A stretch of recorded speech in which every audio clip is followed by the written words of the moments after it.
अस्सलाम वालेकुम नाज़रीन, नवाए वक्त से मैं हूं मोहम्मद फ़हीम।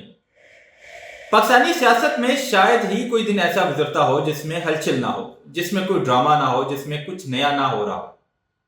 आज हम बात करेंगे खैबर पख्तूनख्वा से। जनाब वजीर आला खैबर पख्तूनख्वा अली अमीन गंडापुर साहब मुस्ताफ़ी हो गए और इस बात की तस्दीक सलमान अकरम राजा साहब ने भी की। वो इमरान खान से मिले और उसके बाद उन्होंने आके ऐलान किया कि अली अमीन गंडापुर साहब अब वजीर आला खैबर पख्तूनख्वा नहीं रहेंगे और उनकी जगह पे सुहेल आफरीदी साहब वजीर आला KPK होंगे।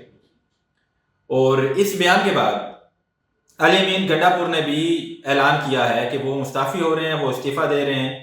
और उनका मजीद कहना था कि वजारत आला का ये ओहदा उनके पास अमानत था, इमरान खान ने दिया था और इमरान खान ने वापस ले लिया।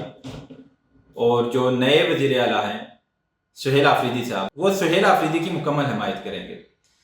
दूसरी जानब सलमान अकरम राजा साहब ने कहा कि उनके सूबे में दहशत गर्दी बहुत ज़्यादा बढ़ रही है और बेशुमार ऐसे मामलात हैं जिन पे वज़ीर आला साहब का, साबिक़ वज़ीर आला साहब का कंट्रोल नहीं था। उन्होंने ये भी कहा कि अफ़गान महाजरीन को बेदखल करने की ज़रूरत नहीं थी।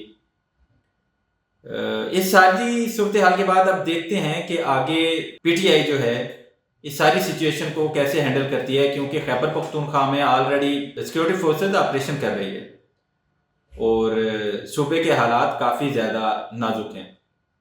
अब देखना ये होगा कि नए वज़ीर आला सुहेल आफरीदी साहब इस सारी सिचुएशन को कैसे हैंडल करते हैं।